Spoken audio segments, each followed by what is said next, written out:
So shooting film and getting it developed in China is a unique experience. At least for me, it was. The very first thing is that most labs are not normally how Western businesses would operate. In the case of one lab, it was available on the Chinese version of what you'd call eBay or Amazon. And a different example, there was a lab that we went to, we dropped off the film, but the lab was definitely not on site and they sent it elsewhere.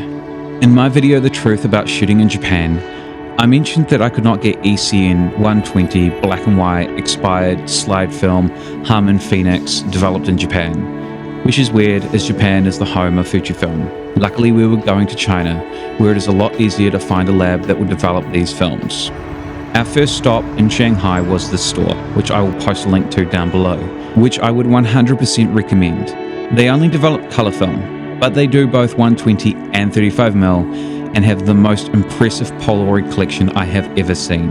After speaking to one of the staff there, we found out the owner also owns another store in Beijing, but we weren't going to Beijing on our trip. They usually have a very quick turnaround time. Even during Christmas, the staff there were quite knowledgeable.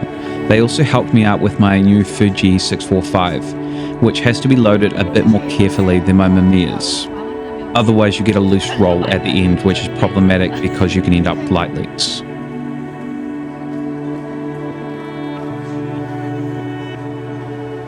The second store we went to was Weima, which had a number of recommendations online. They are more expensive, and I really didn't do the maths, as there was a lot of payments and receipts, as I made quite a few payments, and receipts are not common in China.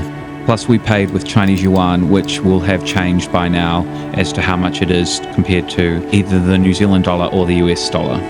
But I would say, whatever the cost was, it was worth it.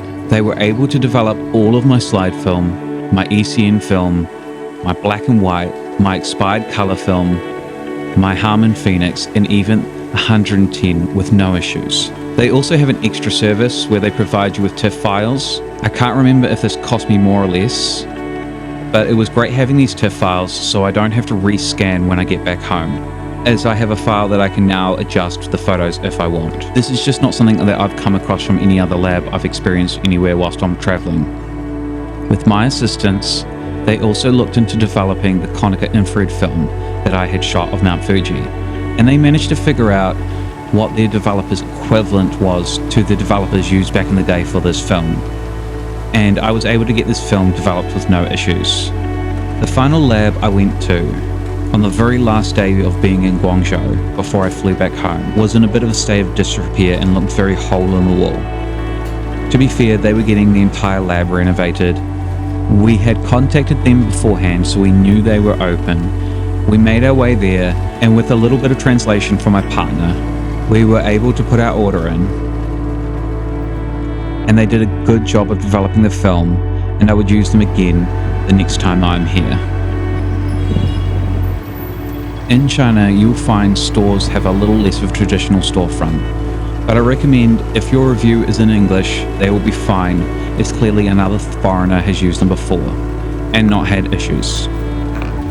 Overall, I found getting film developed in China a lot easier in Japan. So if I take film to Japan again, I'll most likely have to have it developed in China just for the sheer ease.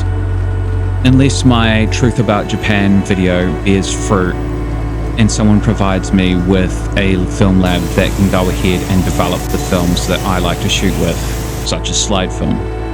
That being said, I would say there's a lot less film stores in China by square footage. If you need to go to a film lab in China, it usually is a bit more of a distance away from another film lab. Whereas in Japan, I found that I could actually walk from some stores to another store reasonably quite easily. Whereas in China, I would have to catch a taxi to go to most of the stores, or I would have to get on the subway, as was my experience.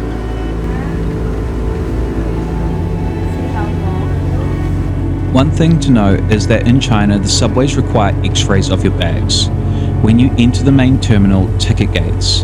I was extremely nervous about this, as most of us who shoot film have had a terrible time with airport security and x-rays.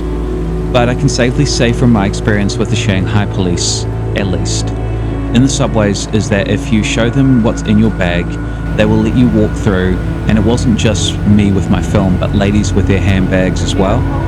I was glad because my film already had been x-rayed more than I liked. This is also the same with bullet trains, which in Japan are pretty easy to get onto, but in China, they're a lot more like going to an airport, so you will have your luggage x-rayed upon entry. However, the police and security did hand-check my film, so that was great. Ching was also able to use Taobao, which is kind of like Amazon, to get film ordered and developed when I was back in New Zealand and she was still in China, and found the experience very easy, so we may end up doing that when we are next there. If you plan to try do this, I would like to let you know that it probably requires being able to read Mandarin or having a friend who can, as Taobao does not have an English version. However, the prices on Taobao are worth it and they are a lot cheaper, and I found in China the packages got delivered extremely quickly.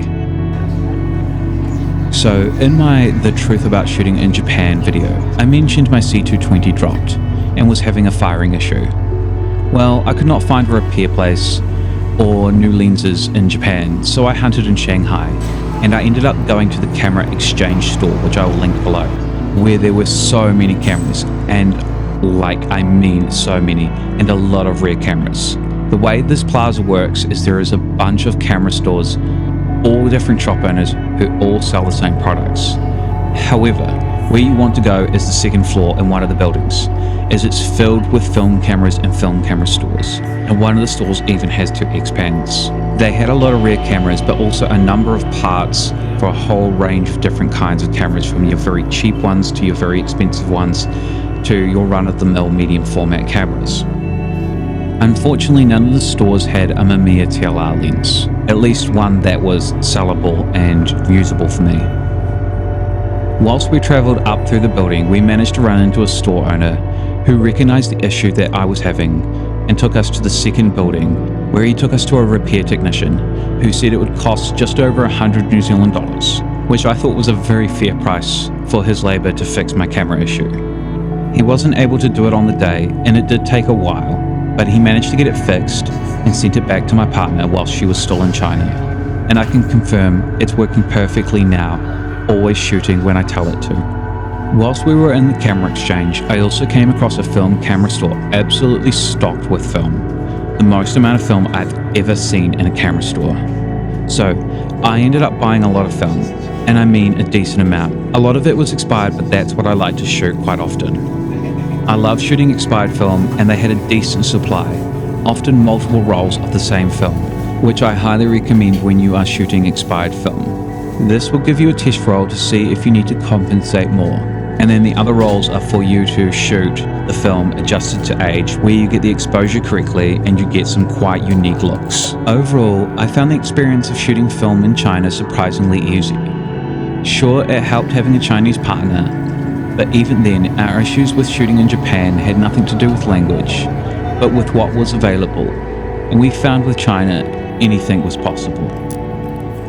The other thing that you could also do in China that was quite unique, with Taobao you could also order cameras. So I bought myself this Fujica 690. It may have a few issues, such as not being able to do long exposures, but I can get that fixed.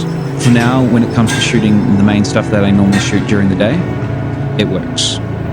Don't expect the prices for film cameras in China to be ridiculously cheap. They won't be. But you will still get something for a decent price. And I've gotten a fair amount of usage out of this Fuji 690 so far, so I think it was worth it. As always, it's been real, guys. Until next time.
过来